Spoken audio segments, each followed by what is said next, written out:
Imagine 10.000 Dr. Bezerras reencarnando aqui na Terra.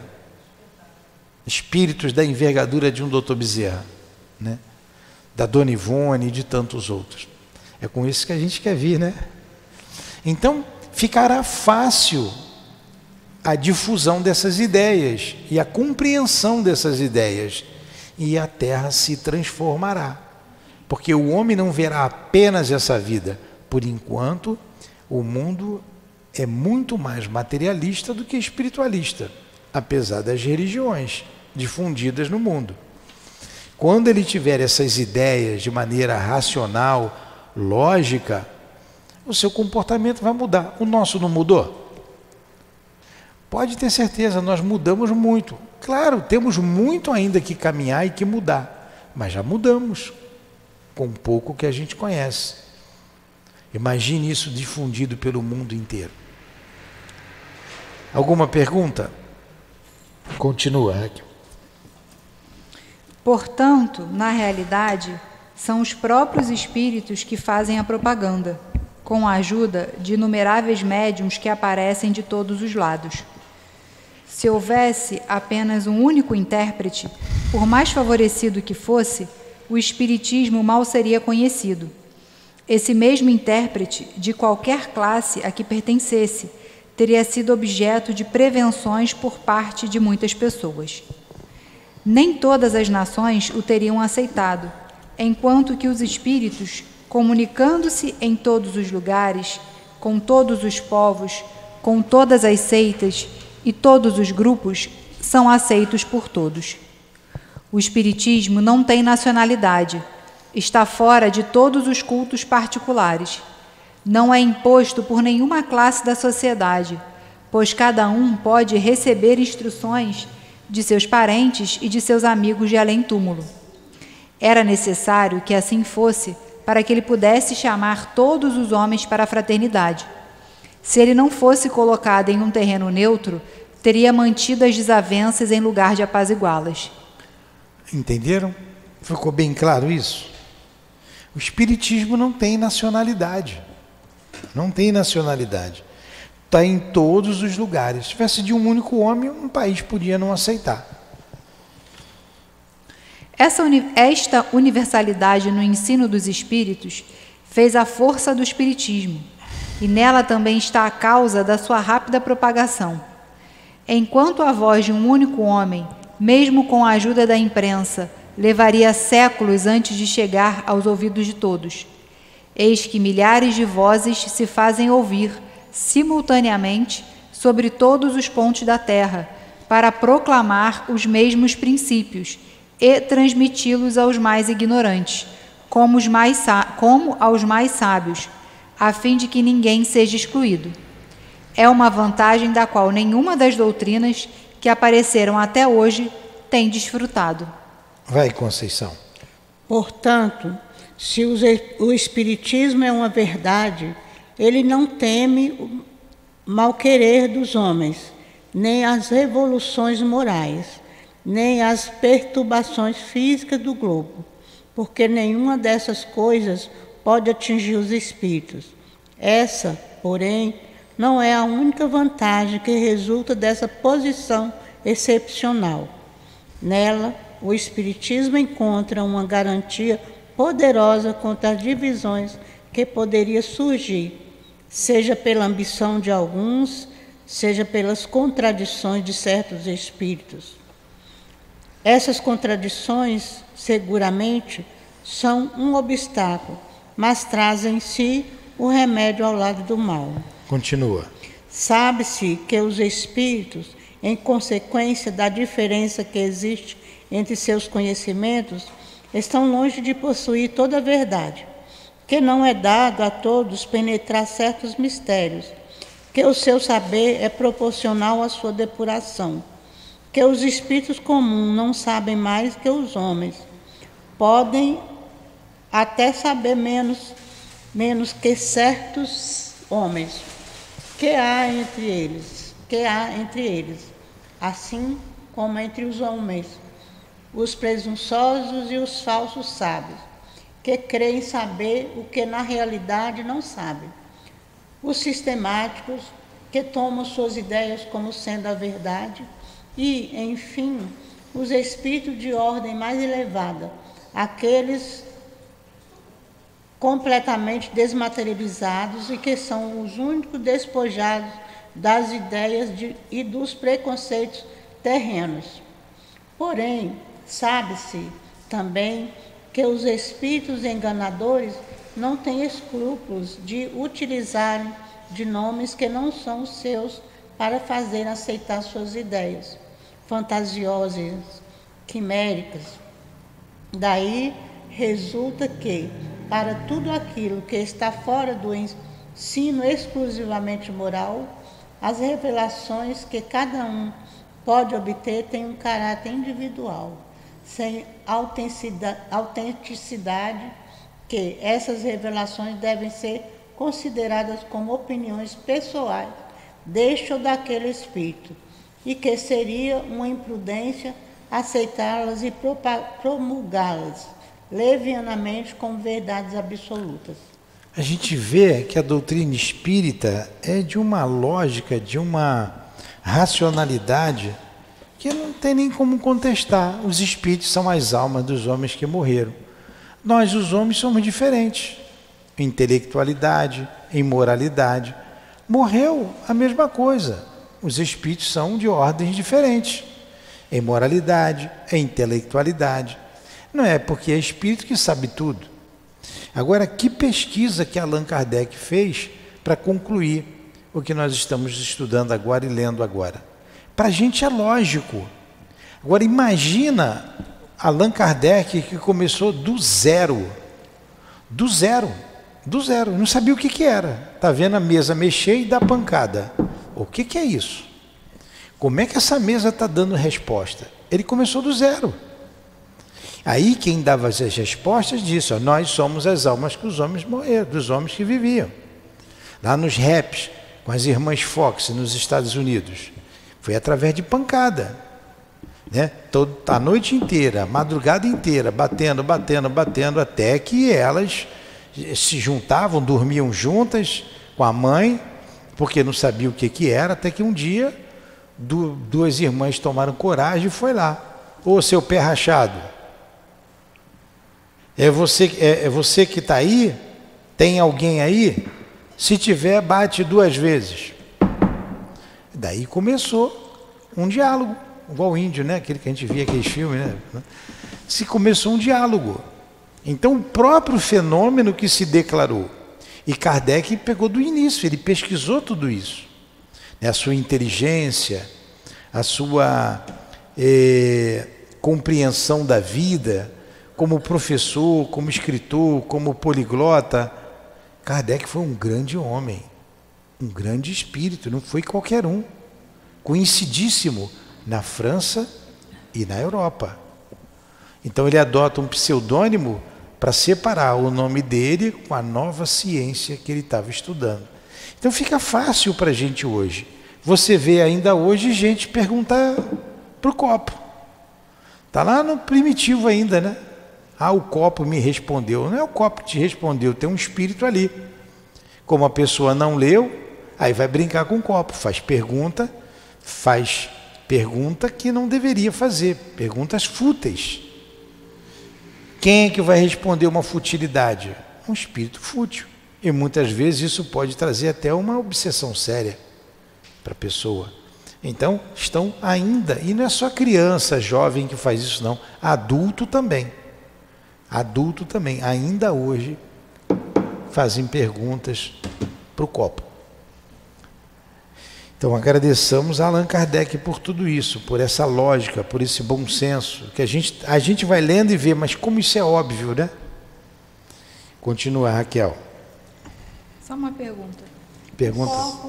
O corpo, as cartas... Pergunta, fala bem no microfone. Copo, carta, búzios, tarô, é tudo a mesma coisa, na verdade. Todos são instrumentos, não? É. No final das contas? É. Uma vez estava dando aula sobre isso, até falei para a Rosemarie, lá na Malé. E era obra social, lá do Leon Denis. E aquelas mães são simples, não tem verniz nenhum, verniz que a gente tem elas não possuem. Tinha uma que jogava, ela estudou o livro dos Espíritos comigo 1 ano, depois estava estudando o livro dos médiuns, então pega confiança, né? Depois de 1 ano, 2 anos juntos ali, já tínhamos estudado o que é o Espiritismo. Eu falei, fulana, ela jogava carta, ela ganhava um dinheirinho com a carta. Eu falei, fulana, você ainda está ganhando dinheiro com aquelas cartas? Ela, não, seu Newton, agora eu parei, eu aprendi aqui que eu não posso fazer aquilo, eu parei. Eu falei, muito bem. Então responde para a gente, tá a turma lá, você via na carta o que você ia responder, era na carta? Aí ela disse para mim, não senhor, não era. O Espírito falava no meu ouvido. Aí eu pegava a carta e mostrava, porque as pessoas queriam a carta. Então, se eu não colocasse a carta, elas não iam acreditar. Então, eu jogava a carta, mas eu sabia porque ele falava no meu ouvido. Então, para que a carta? Ela é esperta, hein? E ela é esperta. Então, tem aquele, uma vez eu vi uma senhora, botou o copo com água e falou assim, olha, está aqui, eu estou vendo, olha, está tudo aqui, você não vê? Eu estava vendo um copo com água. Ela estava vendo outra coisa, né? Eu não estou vendo nada. Ela, mas está bem claro, olha, é isso aqui, ó. Pois é. Ela precisava da bola de cristal, isso aqui é uma bola de cristal, como o outro não precisa do Búzios. Mas tem pessoas que precisam daquilo ali. Então vão lá. Tem pessoas que precisam da música, da dança, do chá para entrar em transe. A gente não precisa mais, a gente se concentra e entra em transe. Então, é o grau de entendimento de cada um. De cada um. Tudo bem? Alguma pergunta mais? Respondeu? Então, continua. Não. Não entendi. Que foi eletrocutado. Ah, sim. Fiquei preocupada. Foi um gambá que fica ali. Sem a menor dúvida, o primeiro exame ao qual é preciso submeter, sem exceção, tudo o que vem dos espíritos é o da razão. Toda teoria que se apresente em contradição evidente com o bom senso, com uma lógica rigorosa e com os dados positivos que se possui, deve ser rejeitada, ainda que seja assinada por um nome respeitável. Esse controle, porém, em muitos casos é incompleto, por causa da insuficiência de conhecimentos de certas pessoas e da tendência de muitos em considerar como único juiz da verdade o seu próprio julgamento. Em semelhantes casos, o que fazem os homens que não têm uma confiança absoluta em si mesmos? Eles aceitam a opinião do maior número de pessoas. A opinião da maioria é o seu guia. Assim também deve ser no que diz respeito ao ensino dos espíritos, porquanto eles mesmos nos fornecem os meios. Então, passar pelo crivo da razão. O médium passou uma mensagem, o espírito passou uma mensagem através do médium. Essa mensagem é lógica, é racional? Eu tenho que analisar. Eu tenho que analisar. O espírito vai dizer que a Terra não é redonda, que a Terra é quadrada. Opa, tem alguma coisa errada aí. A Terra não é redonda. A Terra não é quadrada. A Terra é redonda, todo mundo sabe. Mas ele está afirmando, a Terra é quadrada. Então rejeita esse espírito. Ou ele não sabe nada sobre a Terra quadrada, ou ele está querendo te enganar. Não sabe nada que a Terra é redonda, ou está querendo te enganar. Porque muitos espíritos, às vezes, se enganam também. Eles não sabem. Uma vez nós fizemos uma pergunta ao espírito Inácio Bittencourt, que é um espírito elevado, através do médium altivo. E ele respondeu, não sei responder sobre isso, eu não sei. Pode ser. Pode ser que sim, mas eu não sei dizer, não conheço. A honestidade do espírito. Então o espírito não sabe tudo. E esse era um espírito elevado. Era um espírito elevado. E então a gente tem que passar sempre pelo crivo da razão. o médium era confiável, o espírito confiável e o consulente também queria aprender. Era uma reunião de estudos. Então olha o tripé aí, ó, em toda comunicação: médium, espírito e o consulente. Se você for lá para ver bobagem, para perguntar bobagem, que espírito que vai vir? E se o médium se deixar passar por isso? Tudo bem até aí? A gente vai ter um capítulo lá no livro dos médiuns sobre a influência moral do médium. Porque tem gente que acha que não é necessário. Tudo bem, não é necessário, a faculdade é neutra. A faculdade, o médium traz com ele, mas é a moralidade que vai direcionar para um espírito elevado, um espírito bom ou um espírito inferior. Então ela é importantíssima nessa relação com o mundo espiritual. Entendeu? Posso Entendeu? falar uma coisa? É porque o que acontece também, né? Quando, por exemplo, a pessoa vem aqui, ou vai num centro, com alguma aflição, alguma questão, alguém morreu, ou a pessoa está passando por algum problema pessoal, enfim, ela não tem condições de discernir o que o médium está falando. Ela está ali em desespero, ela está ali querendo ajuda. Então, qualquer coisa que o médium falar, ela vai acreditar. Então veja a responsabilidade do médium. É isso aí, porque na verdade parte sempre do médium. A responsabilidade que ele tem. A doutrina espírita, ela é consoladora, né? O consolador prometido, então ela é consoladora. Ela veio relembrar o que Jesus disse. Olha a mediunidade com Jesus. A doutrina espírita veio relembrar o que Jesus disse, então ele sabia que nós íamos esquecer. E veio ensinar o que ele não pôde ensinar. Então ele não ensinou tudo. Por isso que a mediunidade com Cristo, ela é desinteressada. E o médium experiente, e o que dá experiência é o estudo, ele vai saber analisar e ele não vai dizer tudo. Ele não pode dizer tudo que ele vê. Aí esse era o segundo ponto que eu falei. Ele muitas vezes fala parte. Veio uma pessoa aqui saber do irmão que tinha desencarnado. Ele queria saber notícia. Você já foi em algum centro espírita? Não, é a primeira casa que eu venho. Você conhece a doutrina espírita? Não, estou vindo aqui pela primeira vez. Você tem alguma religião? Eu vou na igreja lá que minha mulher vai, a igreja protestante. Então assiste algumas reuniões. Assiste a reunião hoje, assiste semana que vem, assiste algumas reuniões. Sente o ambiente da casa, se te agrada, se não te agrada. Escuta as palestras, se envolve um pouco na casa. Porque se eu dissesse para ele, ou chamasse o médium, ou se eu visse o irmão, se eu fosse médium, teu irmão está bem, ou teu irmão está mal, teu irmão está aqui, ou teu irmão não está aqui, desce a notícia. Ele, é legal, interessante. Ele ia levantar, não ia voltar mais. Seria uma história que poderia ser verdadeira ou fantasiosa para ele. Então o que nós fizemos? Vai vindo a reunião. Vai vindo. Quando chegar o momento certo, a gente fala. Se ele perguntar de novo. Tudo isso, o médium tem que ter o bom senso para poder falar. E nem tudo aquilo que você vê, que você escuta, você pode falar. É um crime o médium que ouve o que acontece numa sala mediúnica, é um crime, é uma falta grave, e eu vou suspender o médium que sai dali e vai falar lá fora. E o mesmo crime comete quem tem a curiosidade de ouvir.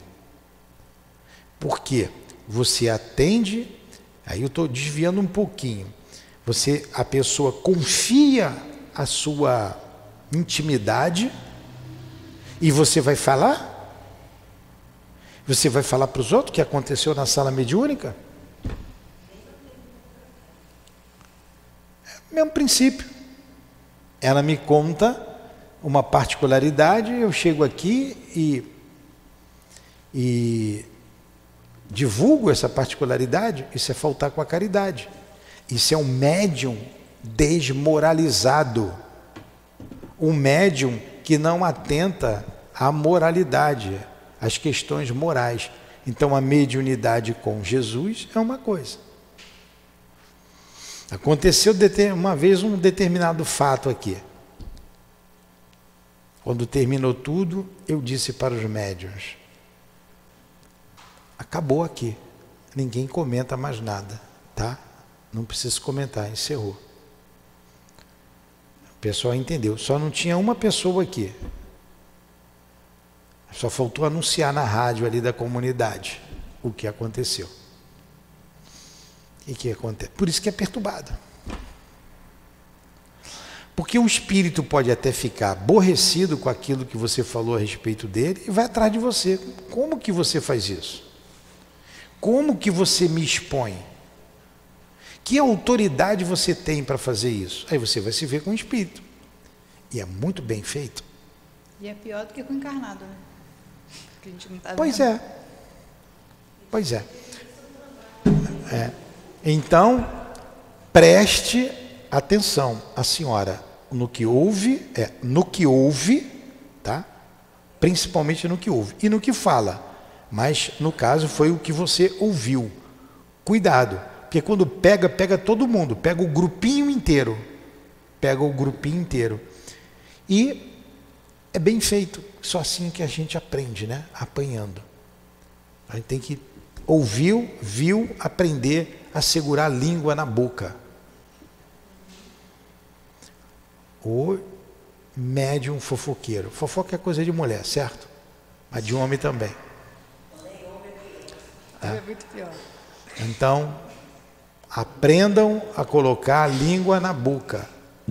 Entendeu? Você que está novinha na mediunidade, Maiara, o que acontece dentro de uma sala, morre ali, acaba ali. Ninguém precisa saber. Continua. Em semelhantes casos, já li. A concordância nos ensinamentos dos espíritos é, portanto, o melhor controle, mas ainda é preciso que ela seja feita dentro de certas condições. A menos segura de todas é quando um médium interroga ele mesmo vários espíritos sobre um ponto duvidoso.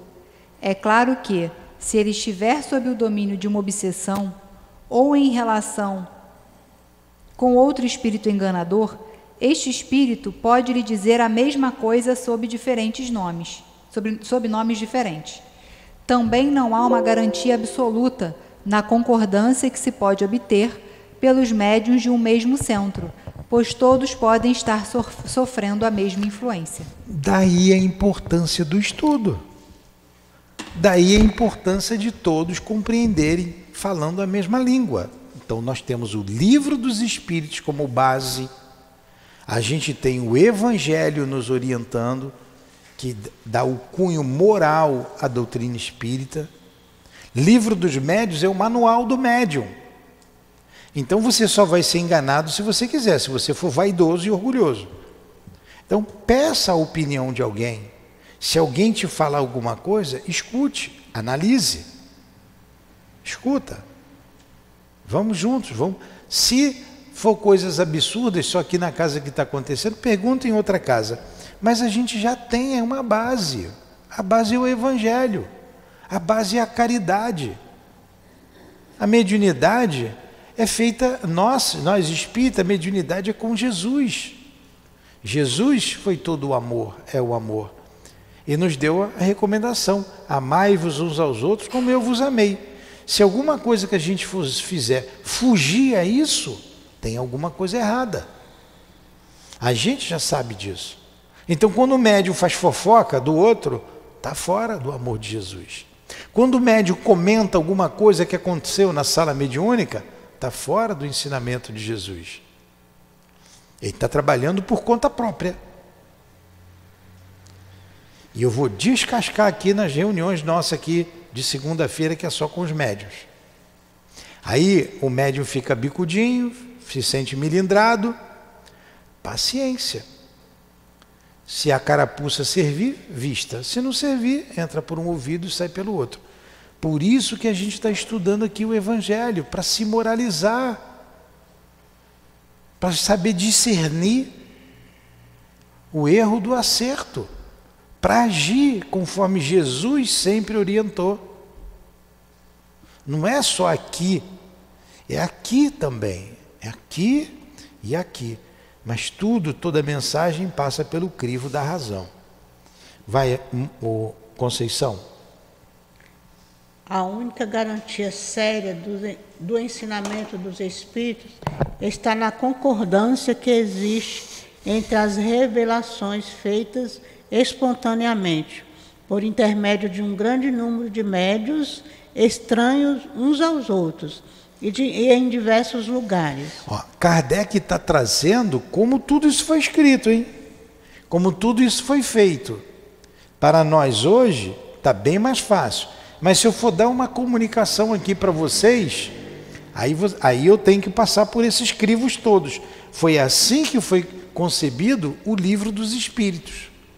Você vai ver capítulos inteiros aqui, que o Kardec, ele que escreve, intuitivamente. Então, passa-se pelo crivo da razão. Continua, Conceição.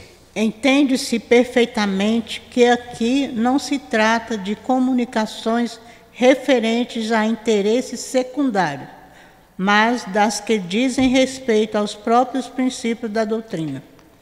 A experiência prova que, quando um princípio novo deve ser divulgado, ele é ensinado espontaneamente em diferentes pontos ao mesmo tempo e de uma maneira idêntica.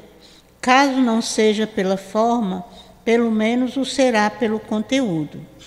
Portanto, se agradar a um espírito formular um sistema excêntrico, baseado unicamente em suas ideias e fora da verdade, pode-se ficar certo de que esse sistema permanecerá circunscrito e cairá diante da unanimidade das instruções dadas de todas as partes, conforme os números exemplos têm demonstrado. É esta unanimidade que fez cair todas as teorias parciais que apareceram na origem do espiritismo, quando cada um explicava os fenômenos à sua maneira e antes que se conhecesse as leis que regem as relações entre o mundo visível e o mundo invisível. Está bem claro isso? Bem lógico, né? Continua. Esta é a base que nos apoiamos quando formulamos um princípio da doutrina. Não é porque ele está de acordo com as nossas ideias que nós o consideramos como verdadeiro. Não nos colocamos em absoluto como juiz supremo da verdade e nem dizemos a pessoa alguma: acredite em tal coisa, pois estamos lhe dizendo a nossa opinião aos nossos próprios olhos. É simplesmente uma opinião pessoal que pode ser falsa ou verdadeira, porque nós não somos mais infalíveis que ninguém. Não é porque um princípio nos é ensinado que devemos considerá-lo como verdadeiro, mas porque ele recebeu aprovação unânime. Olha a humildade de Kardec, né? A humildade. Ele analise quantas vezes ele não sabia a resposta ou quantas vezes ele já tinha uma resposta pré-concebida e o espírito disse exatamente o contrário. Por exemplo, no livro dos médiuns, na questão dos transportes de objetos, Kardec, ele coloca lá, que ele pensava na cabeça, ele faz a pergunta, mas para ele o espírito pegava o objeto e levava, com a própria mão. E o espírito disse que não é isso. Ele envolvia o objeto com seus fluidos, acasalado com os fluidos do médium, e assim o objeto ficava invisível e ele transportava. Então, ele tinha uma ideia e o espírito falou: não é isso não. É assim que é feito. Então você vê a humildade dele aqui, com esses conceitos. Eu não sou menos infalível do que vocês. Analisem também. Não é porque eu estou dizendo, não é porque o Espírito está dizendo que é verdadeiro. Continua. Na nossa posição, recebendo comunicações de quase 1000 centros espíritas sérios, disseminados pelos diversos pontos do globo, temos condições de ver os princípios sobre os quais essa concordância se estabelece.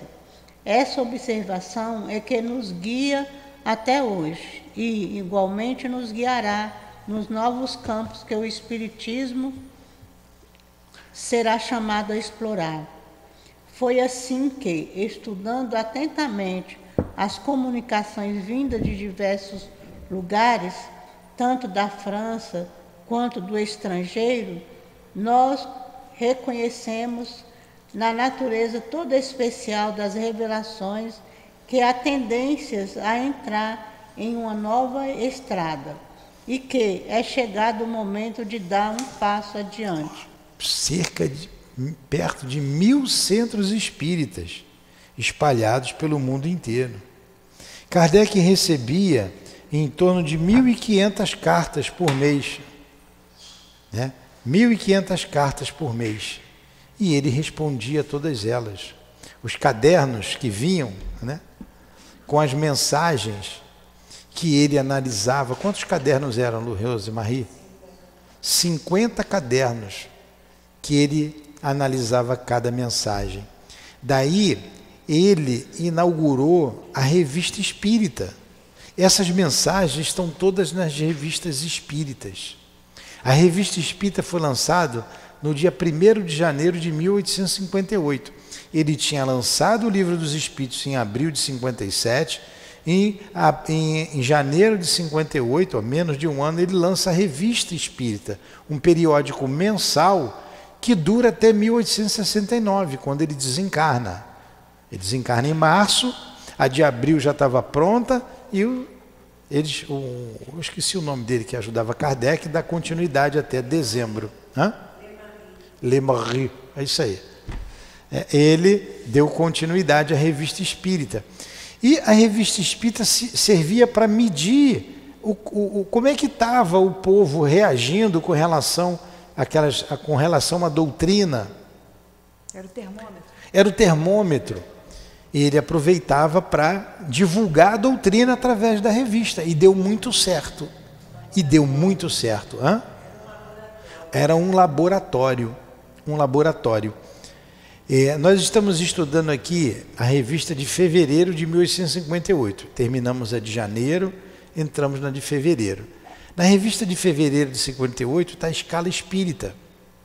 Então, estão as 3 ordens, como está no Livro dos Espíritos, as 3 ordens de espíritos, a 3ª ordem de espíritos imperfeitos, a 2ª ordem dos bons espíritos e a 1ª ordem dos espíritos puros, com as suas classes. Sendo que na classe dos espíritos imperfeitos, não estão todas que estão lá no Livro dos Espíritos. Está faltando uma classe que ele colocou lá no Livro dos Espíritos. Mas foi assim que chegou até ele. E ele divulgou na Revista Espírita. E os Espíritos dizem, nada há de absoluto nisso. Conforme o pesquisador, ele pode aumentar as classes, ele pode colocar outras classes. E ali faltava, acho que a dos neutros, né? Dos espíritos neutros. Lembramos o Baltazar, que através do altivo colocou o vingativo e colocou uma outra, que eu vou ver qual é, que eu tenho anotado. Fala, Marquinhos. Fala no microfone, Marquinhos. Marquinhos inaugura o microfone, recomenda que ele, que é o responsável, falar no microfone, e ele não fala no microfone. Vamos lá, Marquinhos. Como o primeiro Livro dos Espíritos foi lançado com 500 perguntas em 57, a gente pode considerar que essa experiência da Revista Espírita ajudou ele a formular as outras 500? Não, fala mais devagar. Espera aí, de novo. Você falou muito rápido. Repete. Slowly, bota slowly. O primeiro Livro dos Espíritos, lançado em 57, tinha 500 questões. 501 questões, Nós podemos considerar que essa experiência com a Revista Espírita ajudou ele a formular as outras 500 para lançar o livro que nós temos hoje? 1019? 1019. Não foi a Revista Espírita, porque ele já tinha aquelas informações que ele publicou na Revista Espírita depois. Mas foram estas cartas, esses cadernos, que ele analisou e complementou com as 1019 perguntas. Que foi logo em seguida, não passou muito tempo depois não. Aí que lança a segunda edição. Quanto?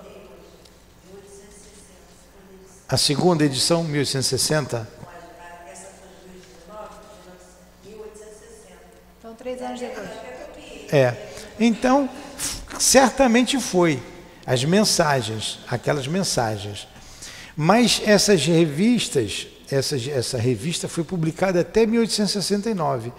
E aí ele foi colocando, depois do Livro dos Espíritos vem o Livro dos Médiuns, depois vem o Evangelho em 64, em 65 vem o Céu e o Inferno e depois em 68 a Gênese.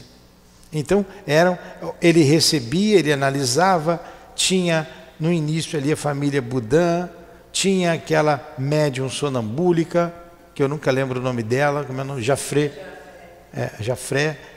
E depois vem a Hermance Dufour, né? Aquela segunda parte com a Hermance Dufour. Ele fazia as perguntas, ela respondia, ele analisava, batia. Aquele filme de Kardec é sensacional, vocês têm que ver, né? Logo do início, o raciocínio dele, estamos diante de uma doutrina universal, porque ele faz um gráfico, né? Fala-se em Bruxelas, aqui o Espírito responde em Bruxelas, o que respondeu em Paris, que respondeu a mesma coisa. Ele empolgado com o estudo que ele fazia, ele muito empolgado, mostra ali no filme. Então é isso, é o resultado de tudo isso, Marquinhos. Porque tudo que tem nas obras fundamentais tem também na Revista Espírita. Nem tudo que tem na Revista Espírita tem nas obras fundamentais, obra básica, como queira. E a outra pergunta é parecida que a outra pergunta é sobre... É a mesma pergunta, só que agora falando do céu e inferno. Que como a gente sabe que tem muitos casos que foram publicados do céu e inferno, é possível também que ele tenha usado a experiência que ele adquiriu com as revistas, os casos que estavam nas cartas, sim, que acabaram indo parar no céu e inferno, né? Sim, sem dúvida. É isso aí mesmo. Ele tinha o primeiro centro espírita do mundo, foi a Sociedade Espírita de Paris. Quem disser a inauguração da Sociedade Espírita de Paris vai ganhar o celular da Raquel. Quando foi inaugurada a Sociedade Espírita de Paris? Eu já falei, dia 1º de abril. Ninguém falou, você só falou dia 1º, ele só falou abril, então nenhum dos dois ganha. Fica com o celular. 58. Fundado em 1º de abril de 58. Então, em 1º de abril de 1858, você vê, em 1º de janeiro, essas datas são importantes para a gente que estuda a doutrina espírita, a gente precisa saber. Então, em 1º de janeiro de 58, ele lança a Revista Espírita. Em 1º de abril, ele inaugura o primeiro centro espírita. E uma das mensagens que está ali nos Espíritos Felizes, a primeira mensagem, que é de Sanson, o Sanson era membro da Sociedade Espírita de Paris. O Sanson, ele falou assim, quando eu desencarnar, eu vou trazer a mensagem. Ele dá a mensagem, acho que são 8 horas depois do desencarne, coisa bem pouco tempo. E ele é classificado como espírito feliz. Ele é classificado como um espírito feliz. Ele foi membro da Sociedade Espírita de Paris. Tem mensagem ali no Céu e Inferno, a cabeça de Kardec, ele foi classificando espíritos felizes, espíritos em condições medianas, espíritos endurecidos, né, que vem, espíritos endurecidos, ou espírito suicida, espíritos endurecidos, provações terrestres. Ele vai classificando, ele vai pegando a mensagem. criminosos arrependidos, opa, esse camarada não é tão feliz assim, mas ele não está tão mal assim. Está numa condição mediúnica, média. E tem uma mensagem belíssima que todos nós deveríamos ler com calma, analisar, meditar. Fica para casa. Titio vai fazer trabalho para casa hoje, para casa. Vão pegar o céu e o inferno e vão ler aquela mensagem de José, o espírito em condições medianas. A neta pede uma notícia dele, então ele vai dar notícia para a neta. E é interessantíssima a mensagem dele. Tá? Então vamos lá. Vamos continuar. Vai, Raquel. Respondeu, Marquinhos? Sim. Continua. Essas revelações, às vezes feitas com meios termos, frequentemente passaram despercebidas por muitos daqueles que as têm obtido. Muitos outros acreditaram ser os únicos a obtê-las. Tomadas isoladamente, elas seriam sem valor para nós. Somente a coincidência lhes dá a seriedade. Depois, quando chegar o momento de levá-las à luz da publicidade, cada um então se lembrará de haver recebido instruções com o mesmo conteúdo. É este movimento geral que nós observamos, que estudamos com a assistência dos nossos guias espirituais e que nos ajuda a julgar a oportunidade que existe para nós de fazermos ou não uma coisa. Olha, quando for divulgada a mensagem, todos aqueles que passaram a mensagem vão analisar e vão dizer, poxa, o Espírito falou a mesma coisa através daqui da nossa mediunidade. E ele disse aqui, depois de tudo isso, depois da gente ter recebido essas instruções, nós passamos pelo nosso crivo e pelo crivo dos guias, dos guias dele, dos guias da casa lá, dos guias que sustentavam Kardec. Fala. Então, eu estou lembrando daquela parte do Livro dos Espíritos que fala de idiotia e loucura, já tinha até, acho que, comentado, né? Porque ele recebe todas aquelas informações, mas ele não tem a experiência daquele caso, ele tem só as anotações. Só que um dos membros da Sociedade de Paris tinha um filho que tinha idiotia.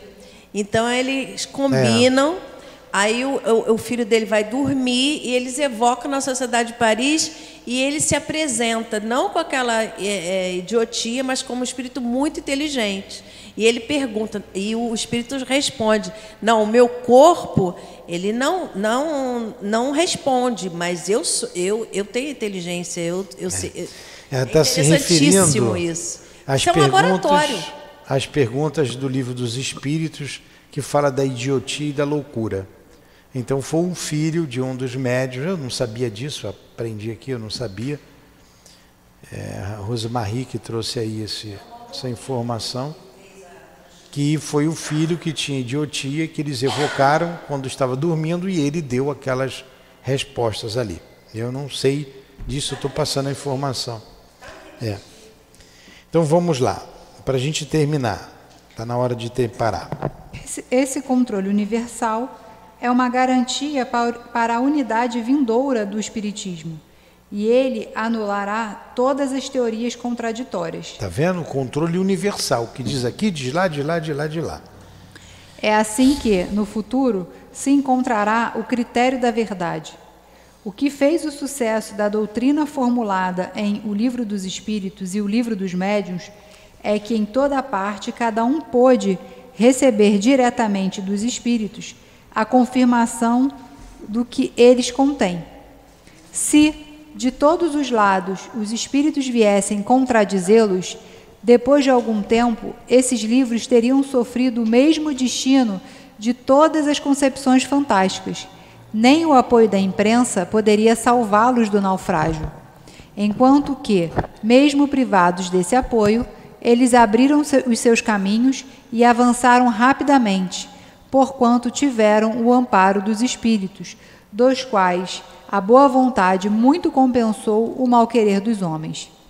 Assim acontecerá com todas as ideias que, emanando dos Espíritos ou dos homens, não puderam suportar a prova desse controle, cujo poder nenhuma pessoa pode contestar. Tudo bem? Muito bom, né? A gente vai continuar na semana que vem. Pena... Hã? Pena que não deu tempo para a gente terminar aqui essa ideia. Mas eu acho que ficou bom, né? Vamos fazer a nossa prece, porque está na nossa hora.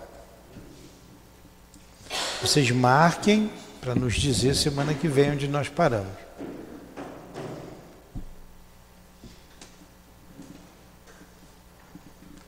Vamos, Raquel, faz a prece.